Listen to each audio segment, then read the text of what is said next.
What up, it's your girl Tech Life Steph, and it's time for your 60-second tech breakdown.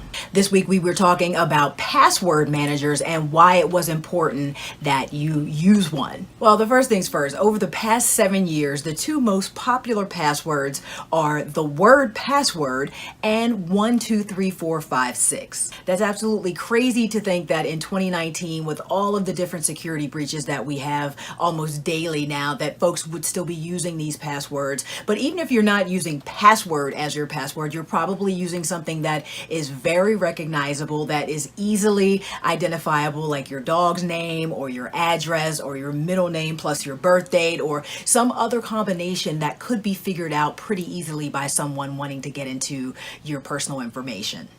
And I get it. Trust me, you got to change them every 30 to 90 days. They have to have a uppercase character, a symbol, a drop of blood of your DNA. They make it very, very difficult to have different passwords for every single account you use. Plus, remember all of them, plus change them when they should be changed, update them. I get it. It's a lot. That's why you need a password manager. A password manager actually stores all of the passwords for all of your accounts, and you only have to remember one password, which is the main password.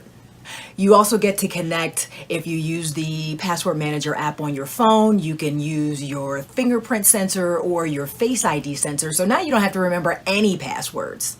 Using a password is a little bit more secure than saving passwords in your browser. So if you're online and you're entering your username and login info to get into your email or something like that, and you see a little pop-up from whatever browser you're using saying, do you want us to save this password? Using an actual password manager is usually a little bit more secure than using the password saver that is in your browser.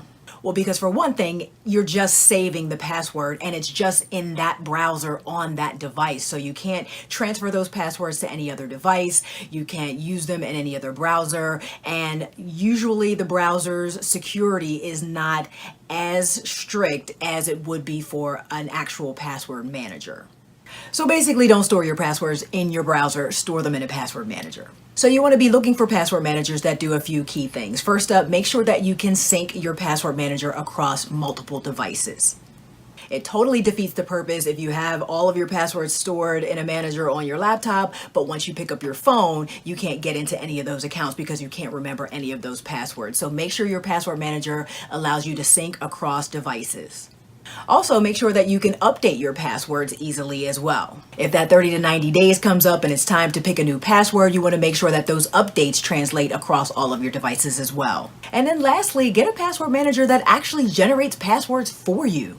Who has time to try to think of something that has an upper and a lowercase, plus this, plus that? All of the requirements now that websites use to try to make sure that you are selecting a strong and secure password can get a little bit overwhelming. So find a password manager that actually will generate those strong, secure passwords that meet all of those requirements. So let's talk about some of the features of the 3 password managers that I recommended in the 60-second tech break. 1Password is really good because it offers an authenticator inside of the app. And what that means is, so if you're familiar with two-factor authentication where you enter your username and your password and then the website will send you a text message with a code that you then go back and put in so that they know it's you, an authenticator app does a very similar thing through the app that makes sure that you are who you say you are without having to send the text message. You send the authentication through the app. The 1Password Pass Manager actually has this type of authenticator in the app so that you can launch your programs from the app and can be authenticated from the app as well. 1Password also has an extra secret encryption key. So your passwords are encrypted as they're stored on 1Password servers, but there's also another level of security and encryption there, which is good for security, but it also means that even the company can't see your password. So if you forget your master password or any of the other passwords in there, they can't help you recover them. So it's security on one hand, but you're actually going to have to remember the master password on the other hand. One more cool feature that 1Password has is travel mode, which lets you, if you're traveling internationally and you think that there is a chance that some sort of law enforcement might search your phone. So if you have anything that's questionable on your phone, you can delete it and then recover it when you get back into your home country.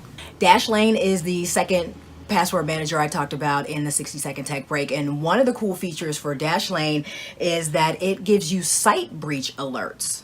So they are always scouring the dark web looking for your personal information. If any of the websites that you have passwords on gets breached or hacked and that data sort of spills into the dark web and your personal information is floating around out there, they're constantly looking for that, and they'll send you an alert if they find your information has been compromised anywhere on the web. Dashlane has also made it so that you don't actually have to store your password information on their servers. So if they get hacked, you're not vulnerable. What this does though, the con to this is that you don't have that syncing across different devices because your information is only going to be stored in one physical location at one time. So it could be stored on your laptop and your phone, but when you update it, it won't update across the devices. So you don't have that syncing capability. However, if the peace of mind of knowing that your data is not on their servers and can't be subpoenaed by law enforcement or won't be compromised if their servers get hacked, that's the trade-off. And if you choose Dashlane's premium plan, they also offer a free VPN, so a virtual private network where you can surf the web in pretty much anonymity. Now, LastPass is the password manager that I personally use because it has a lot of features in its free version. For one, it's the only one of the three that we talked about that will let you sync your passwords across devices in the free version. So all of the passwords I have in the app on my phone sync to all of the passwords I have on my laptop. When it gets updated, everything gets updated, and you can do all of this on the free version. One cool feature in the premium version on LastPass is that you can designate emergency access to someone. Now, if you saw my last 60-second tech break and tech break breakdown, we were talking about digital legacy, where it was, what are you going to do if you unfortunately pass away unexpectedly and all of your passwords and accounts and account info are left out there on the internet? What do you do in that case? This way, you can designate someone to get emergency access to your password manager so that they have all of that information, all of that login information. So it's a good way to get started on protecting your digital legacy.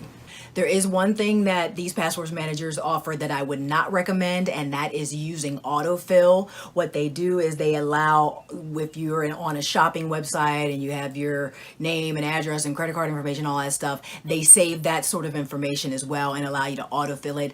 That's not recommended, just for security concerns.